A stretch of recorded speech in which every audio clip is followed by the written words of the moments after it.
Tignan nyo pa mga bossing ko ang hiwaga ng dahon ng katakataka. Walang kahirap-hirap mga bossing ko. At naputol ko na po siya mga bossing ko. Yan, nilagay ko lang dito sa aking pwesto. Walang kahirap-hirap ay sinisibulan po siya mga bossing ko ng pinaka-anak po niya. Tignan nyo pa mga bossing yan, may ugat na po yan. Pwede na natin siyang itanim mga bossing ko. Ganyan lang, o kahit ilatag nyo lang siyang ganyan sa lupa, sisibol at sisibol po yan at dadami po siya ng dadami.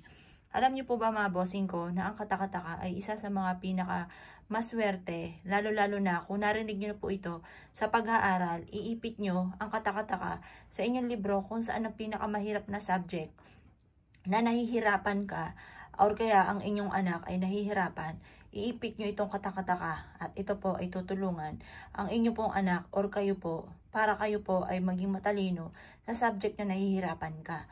Makapagtaka ka kung paano mangyari po yun, di ba? Ngayon pa mga bossing ko, bukod po dyan, ito po ay napakaswerte pagdating sa usapin ng pera. Kung ikaw po ay lagi na lamang walang pera, gamitan nyo po ito ng dahon ng katakataka at ikaw po ay lagi namang ia-adya nito kung saan lagi naman ikaw ay suswertihin.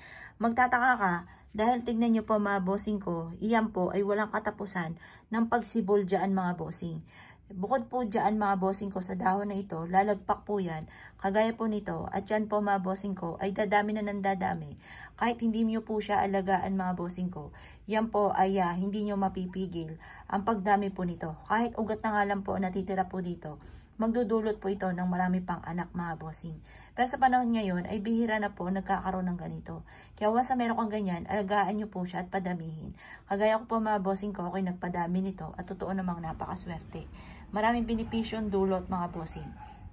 Ngayon pa mga bossing ko, ang gawin nyo lamang, ilagay nyo po ito sa malapit sa kaha or sa lagay ng kaperahan po ninyo at tutulungan ka nito upang sa ganon, ang pera po ninyo ay hindi mauubos bukod sa inyong pagiging masipag at matyaga. Kayo mismo ay maa-amaze sa dami ng mga blessing na darating sa buhay ninyo matapos po na i-welcome ninyo ang katakataka sa loob ng inyong tahanan or ng inyong pong bakuran at gawin nyo po itong pampaswerte kagaya na ating mga nabanggit. Kaya kung ikay naniniwala at nais po itong gawin, lumarga po kayo at makakatulong po ang dahon ng katakataka para lagi kang i-adya kung saan lagi ikaw ay suswertehin. Magpapadami yan ng blessing mga bossing.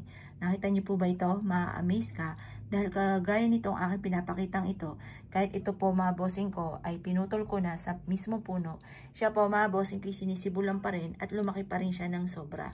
Kahit ito po ilatag nyo lamang mga bossing ko sa may lupa, yan po hindi nyo mapipigilan ang pagdami.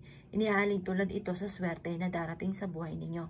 Kapag nahahatak na nito ang swerte, hindi nyo na mapipigilan na madoble-doble ang inyong pong blessing or ang inyong kaperahan.